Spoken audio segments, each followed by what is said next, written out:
Olá pessoal, estamos iniciando ao vivo mais uma live semanal, direto dos canais da Editora Teosófica, @Editora Teosófica no Instagram, no Facebook. E esse que vos fala é Charles Boeira. E hoje, o pessoal está entrando aí, o Rogério, seja bem-vindo. Edim, Editor Edim, poxa que honra, sejam bem-vindos. Então hoje eu vou começar a abordar um livrinho chamado Ocultismo Prático, de Helena Petrovna Blavatsky. É uma publicação em língua portuguesa, publicado pela Editora Teosófica, dos canais dos quais estou me comunicando. Felipe chegou, seja bem-vindo. Eu fiz a primeira série de lives, que eu iniciei ainda ano passado, eu fiz todo em cima da obra Em Busca do Autoconhecimento, da Radha Brunier, né? Também publicação da Editora Teosófica. E as últimas lives eu fiz em cima de artigos da revista Sofia, onde eu falei de assuntos variados, né? O poder do pensamento, as tradições herméticas, falei sobre meditação, o mindfulness, e, enfim, eu fiz algumas lives em cima de artigos da revista Sofia para dar uma variada nos temas, né? Para não ficar sempre preso a um livro. Mas agora eu resolvi, então, falar sobre o ocultismo prático da Helena Blavatsky, obra que certamente eu farei várias lives falando a respeito, porque é um livro, o livro ele é mais robusto, né, do que um artigo de revista. Então, você tem mais conteúdo para trabalhar, é também um conteúdo de um nível filosófico bem profundo, não é tão simples, então a gente tem que ir mastigando, né? Os mestres de Blavatsky diziam que a assimilação desses conhecimentos deveria ser como a digestão dos alimentos. Então deveria ser gradualmente, para que a gente não tivesse, nas minhas palavras, uma congestão espiritual. Tem bastante gente entrando aí no Instagram, deixa eu ver quem que está aqui. Diego, Angélica, Maurim, o Benvenuti, sejam todos bem-vindos. A Gabi de Brasília, o Dieguito, Angélica, Alexandre. Tem bastante gente aí, bacana, hein? Estamos todos, né, nesse período de isolamento, todo mundo em casa, mas em breve iremos passar aí por esse período difícil, né, onde a gente tem que se privar, né, de algumas atividades, mas é por um bem maior, né.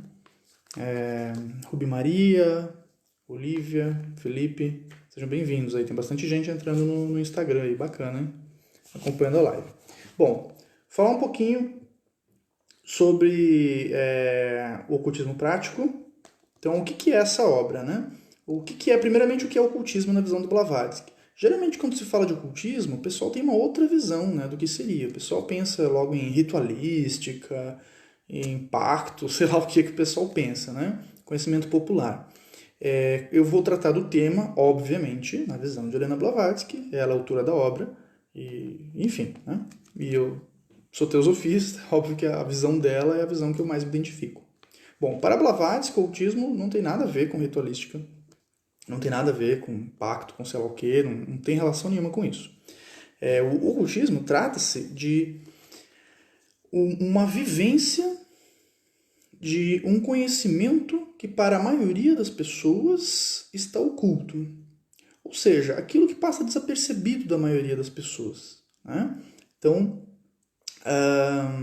na verdade, o que a gente chama de teosofia, ela faz uma relação, em alguns textos, sobre a relação de teosofia e ocultismo. Então, a teosofia seria o estudo teórico, digamos assim, enquanto o ocultismo seria a prática desse conhecimento. Então, enquanto na literatura teosófica nós estudamos sobre assuntos místicos, de maneira filosófica, falando sobre o que se chama de metafísica, então, estudando as leis não explicadas da natureza, como diz o terceiro objetivo da Sociedade Teosófica, enquanto o estudo teosófico ele se atém a isso, né, ele se atém a essa abordagem místico-filosófica da vida, o ocultismo, para Blavatsky, seria colocar em prática esses princípios.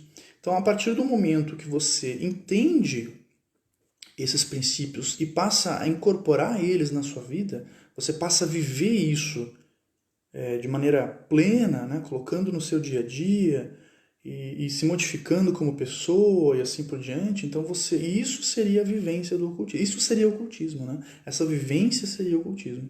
Enquanto que o estudo teosófico, de maneira geral, ele é teórico, né? Isso é muito fácil, né? Existem muitos estudantes de teosofia, inclusive eu, mas isso não quer dizer que na nossa vida diária nós sejamos pessoas melhores que os outros, e certamente não somos, né? Então nós estamos todos aí duelando com a nossa sombra, tropeçando nos nossos próprios ruídos, porque a gente ainda não consegue colocar isso em prática. Tentamos, né? E esse é o objetivo, é que a gente tente, né? Um dos mestres de Blavatsky dizia, nós só temos uma dica para todo aspirante ao caminho, né, espiritual, à senda espiritual. Tente, né? Então você tem que tentar. Então a gente continua tentando. E a gente vai dialogando aí e tentando compreender. Bom, voltando para a obra. Então esse livro, na verdade, tem uma introdução dizendo que foram artigos publicados inicialmente, não eram para ser publicados abertamente, né? Era para os estudantes avançados de filosofia esotérica. E eles tinham um propósito. Na verdade, esses textos, essas dicas, que eu vou ler só as primeiras aqui hoje na live, e depois na próxima live eu vou ler outras e assim por diante. O objetivo era que o próprio estudante criasse o seu próprio manual de dicas diárias, de práticas que ele mesmo iria aplicar na sua vida, né? Então, existe uma ideia muito errada, na minha opinião, quanto aos ensinamentos que existem nessas literaturas, que é muito fácil a gente ver isso como algo que nós tivéssemos que obedecer. É muito fácil nós cairmos nisso, porque a gente está acostumado com essa questão de obediência, né? A gente tem um molde psíquico, né, da igreja, onde você tem uma hierarquia espiritual e você tem que obedecer, diga só uma palavra e será salvo, etc. É um modelo, né? Não estou criticando, estou falando que é um modelo. E o modelo do que Blavatsky e posteriormente outros trazem dessas tradições orientais é um outro modelo, é uma outra proposta, né? Então, é isso. Não estou dizendo que um é certo e um é errado. Estou dizendo assim, não, é uma outra maneira de encarar a espiritualidade. E eu, inclusive, eu considero assim, é uma interpretação minha, né? Mas que eu tenho bastante convicção, aí todos podem concordar ou não. Estamos aqui para dialogar, né? Por exemplo, quando a gente fala de os mestres de Blavatsky, né? São chamados de mestres.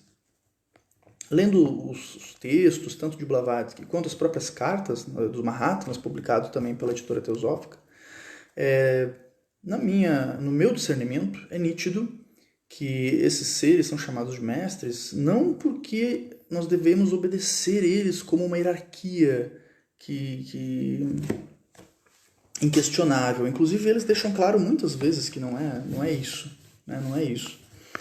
Que não é para serem vistos como algo infalível, não é para serem obedecidos pura e simplesmente, mas que cada estudante coloque a teste esses ensinamentos, coloque em prática em sua própria vida e, através disso, consiga refletir e analisar o que é verdadeiro, o que é aplicável e o que não é.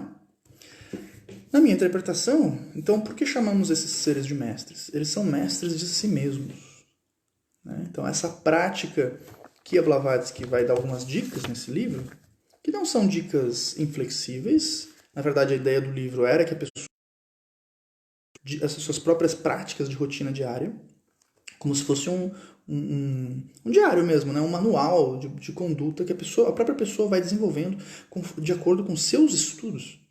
Até porque a gente, sabendo que nós temos diversos temperamentos diferentes, às vezes a prática que se aplica para mim não vai se aplicar para outra pessoa, ou ela vai ter que adaptar, né? Tem uma palestra minha sobre os 7 temperamentos, tá no canal da Sociedade, tá no canal da Sociedade Teosófica no YouTube. Foi gravada essa palestra do ano passado, onde eu falo dessa questão dos temperamentos, né? Então nem todos nós temos os mesmos temperamentos. Está entrando bastante gente online, o Diogo sempre nos acompanhando, seja bem-vindo, Tamara, Maria Fátima, que bom, você está nos acompanhando, Samantha, o Valdo, a Gabi, que a gente se conheceu na escola de verão lá em Teresópolis, muito bacana, Tânia, Mariana, Tem bastante gente aí online, né? Lucas, sejam todos muito, muito bem-vindos aí. Que bacana que o pessoal está conseguindo acompanhar. Bom, vamos para a obra. Na introdução tem um trecho, essa prática de anotar, né, as suas práticas diárias e o resultado. Então ele diz assim: o método de ler uma série de citações a cada manhã, tentando viver durante o dia segundo as citações lidas e meditando sobre as mesmas nos momentos livres, também se sugere como proveitoso para o estudante sério. Uma das principais dicas que eu penso, né, que a filosofia esotérica nos traz é a questão da rotina. Então, nós temos que criar rotinas salutares. Né? Ninguém consegue mudar o seu padrão mental, o seu estilo de vida da noite para o dia. Né? Isso não existe. Mas você pode criar rotinas que vão alimentar uma nova maneira de pensar, uma nova maneira de agir no mundo. Né? Então é disso que essas dicas se tratam. Bom, eu vou ir para a primeira série de dicas, que é a que eu vou me concentrar hoje. Eu fiz uma introdução longa, né? Usei bom tempo da live para explicar, mas acho que é necessário. Então vamos lá. Lembrando que as dicas elas são bem rígidas, assim, porque na verdade são para estudantes avançados. Nós vamos adaptar o que é possível dentro da nossa vida, né? Mas tem algumas que eu acho muito interessantes. Essa aqui eu sigo há algum tempo. Diz assim: levanta cedo, logo que tenhas despertado, sem ficar deitado indolente na cama, meio sonolento e meio desperto. Isso aqui eu acho muito interessante, né? Eu geralmente, claro, tem dias que a gente está mais cansado, que a gente fica ali enrolando, ainda mais agora com o smartphone, né? Você fica olhando ali as notícias e assim por diante, vai se distraindo. Aí, claro, isso falando de experiência própria, a gente pega isso aqui e tenta aplicar na nossa vida, né? Eu percebi, lendo e refletindo sobre isso, que realmente, quando tem aquele momento que você já despertou, você não vai conseguir dormir de novo, e você fica ali se enrolando e passando tempo, e você poderia estar fazendo coisas úteis. Né? Nem que sejam coisas de lazer, né? Enfim, mas alguma coisa útil, né? Então, essa é uma que eu não acho tão difícil da gente colocar em prática. Né? Você perdeu o sono, já acordou, levanta, vai fazer alguma coisa, começa suas atividades, né? Enfim. Aí ela continua, né? Aí aqui já começa. Aqui ela começa a abordar dicas. Lembrando que são várias dicas, então não precisa seguir todas, você vai adaptando na sua vida, né? E criar suas próprias rotinas. Isso que é importante. Aqui ela vai trazer referências à prática do Bhakti Yoga, ou seja, a prática da devoção. Né? Então ela diz o seguinte: então, depois de levantar, né, reza com fervor, pedindo para que toda a humanidade possa ser regenerada espiritualmente, que aqueles que estão lutando no caminho da verdade possam ser encorajados por suas preces, que trabalhem com mais ardor e que obtenham sucesso, e que tu possas ser fortalecido e não ceder às seduções dos sentidos. Profundo, né? Eu vou até ler de novo. Então reza, depois de levantar, né? Reza com fervor, pedindo para que toda a humanidade possa ser regenerada espiritualmente, que aqueles que estão lutando no caminho da verdade possam ser encorajados por tuas preces, que trabalhem com mais ardor e que obtenham sucesso, e que tu possas ser fortalecido e não ceder às seduções dos sentidos. Muitas informações num trecho curtinho. Né? Então, essas obras, já dando outra dica de leitura, essas obras de bolso, geralmente publicadas pela editora Teosófica, são obras reflexivas. Né? São textos mais curtos, porém de grande... são muito robustos em matéria de filosofia esotérica. Né? Não são textos que você lê correndo, você não consegue. Ou, claro, você até pode ler correndo, mas você não vai absorver. Né? Então, você tem que fazer umas pausas, refletir. Inclusive, uma das dicas que ela dá aqui, mais pra frente, ela vai dizer justamente isso, que é para ler pouco e meditar muito. Então, são leituras meditativas. né? Tem mais gente entrando aí, o Dieguito gostou do texto, o Luciano entrou, a Irlanda dando boa noite, boa noite. É bacana, o pessoal tá acompanhando em peso hoje a live, hein? Eu tô gostando da audiência aí. Bom, esse trecho aqui também, agora fazendo o estudo comparativo, né? Que é também uma das práticas aí do estudo teosófico. Esse trecho em específico, que eu acabei de ler 2 vezes, ele me lembra um pouco a prática da meditação metabhavana. Algumas práticas, né? A metabhavana tem várias práticas, né, nessa técnica, e algumas delas elas são dessa maneira, elas são imaginativas. Ou seja, a Blavatsky está falando de um processo de meditação, está falando de uma técnica de meditação, né?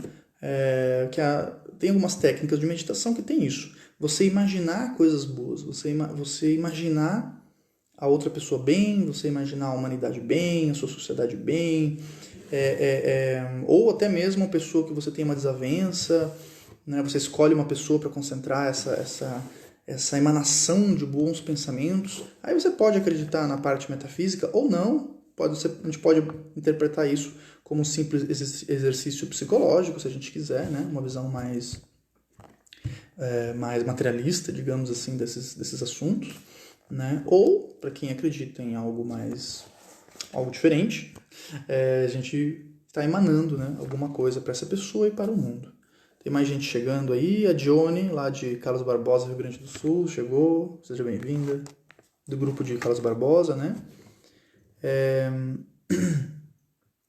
O Dieguito mandou uma mensagem aqui, ele disse assim, temos que prestigiar, ainda mais para quem não tem como frequentar um grupo teosófico, né? Isso que ele está dizendo aqui. É bacana, Dieguito, né? Esse trabalho, né, online, ele é justamente para conseguir atender todo mundo. E também tem a questão que a gente estamos todos em isolamento, né? Então, na verdade, né, nessas semanas e nas próximas que virão, não tem nenhum grupo teosófico em atividade a não ser virtual. Existem vários grupos que estão fazendo videoconferência, estão fazendo live, né? Mas realmente nesse momento a gente não tem como realizar atividade presencial, né? Então as lives também suprem essa lacuna. Bom, continuando. Aí ela continua citando esse processo imaginativo, que é uma técnica de meditação. Imagina mentalmente a figura do teu mestre em estado de samadhi. Essa questão do mestre, você pode escolher uma figura, né? Você pode escolher uma figura que te inspira confiança. Por exemplo, faz algum tempo, já uns 2 anos, que teve uma figura da Sociedade Teosófica que facilmente começou a imagem dela a aparecer nas minhas meditações, né? Então eu vi que era uma figura que, provavelmente por me inspirar confiança, por eu gostar dos textos, e, enfim, né, os motivos que a minha psique escolheu essa figura, eu não faço nem ideia. Mas a gente tem alguns palpites, né? Mas a questão é que surgiu facilmente na minha mente, nas meditações, e eu aproveitei isso, eu usei como um objeto de meditação, né? Então, o mestre, dizem, né, quando nós não estamos prontos para um mestre, como os que Blavatsky tinha, que nós somos instruídos por estudantes mais avançados. Então a gente pode escolher uma figura que nos inspire confiança. Pode ser uma figura religiosa, né? Quem está mais relacionado ao cristianismo escolhe o cristianismo. Quem está mais relacionado à sociedade teosófica, sei lá, tem gente que medita em cima de Blavatsky. Enfim, aí você ou os próprios mestres de Blavatsky. A figura que apareceu na minha imaginação foi a Radha Burnier, né? Então foi uma figura que me inspira. A imagem dela é muito forte para mim. Eu acho uma mulher forte, né, centrada, não sei, ela me inspira alguma segurança no meu caminho espiritual que facilitou o meu processo meditativo. Pronto, né, já serviu com esse propósito. Não precisa, então quando tu fala mestres, na minha opinião, né, você pode sim escolher um estudante avançado, uma figura que te inspire, pode ser uma figura religiosa, pode se concentrar no Buda Shakyamuni, em Krishna, enfim, aí cada um escolhe o seu objeto, né, de meditação.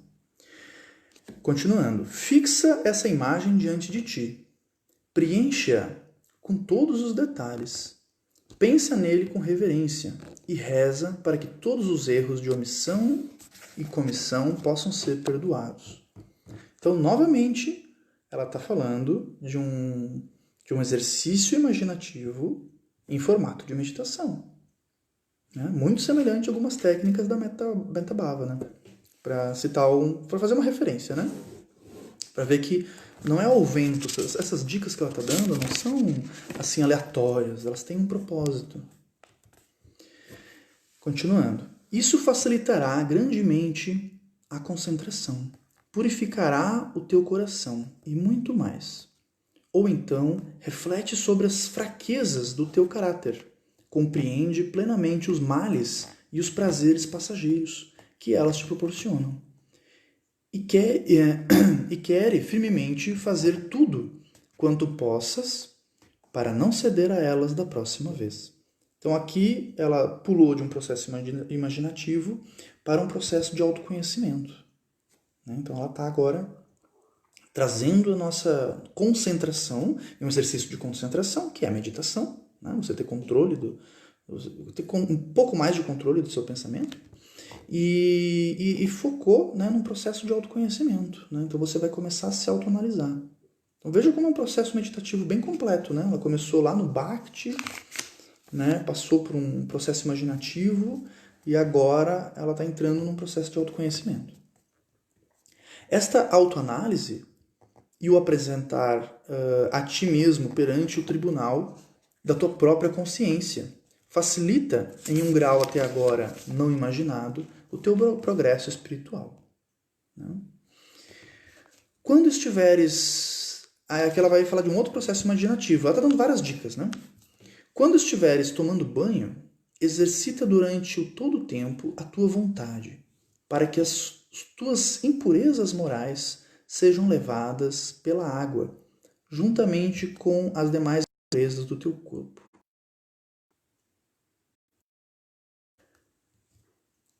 No meu entendimento, nesse trecho, né, ela está falando também no processo imaginativo, mas ela está falando também de um processo de atenção plena. Né? Então poderíamos relacionar ao mindfulness, por exemplo, que é uma outra técnica de meditação. Bom, já avancei no tempo, já passei de 20 minutos, passei bastante.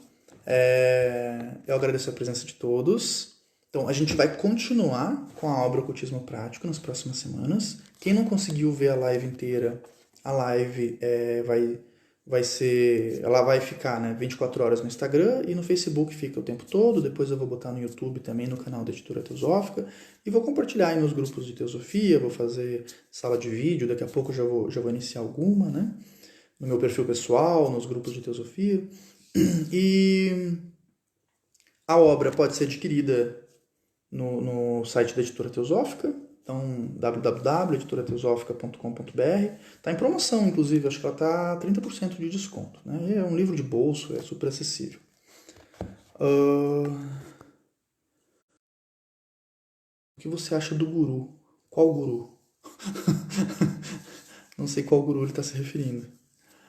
O que eu acho de gurus, eu acho que se você encontra uma pessoa que te inspira confiança e que pode te ajudar no seu caminhar espiritual, é algo válido. Né? A gente só tem que tomar um cuidado porque encontrar essa pessoa de confiança, eu particularmente acho muito difícil.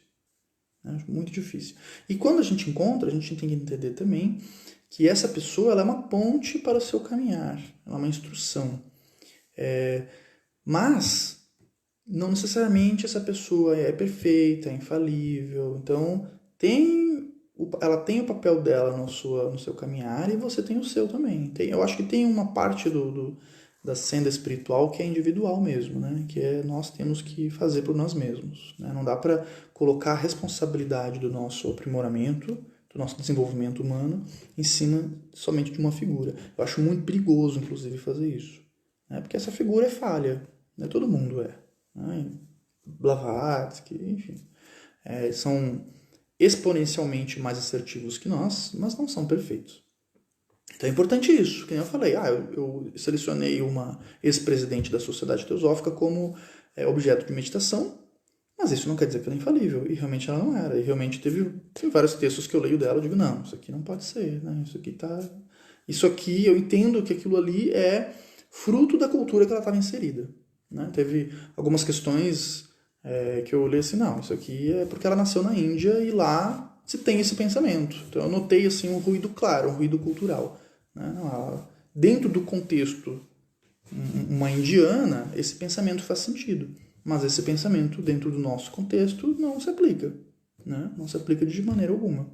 Né? Não concordo, não me representa. Isso não quer dizer que ela não continue sendo uma referência forte para mim.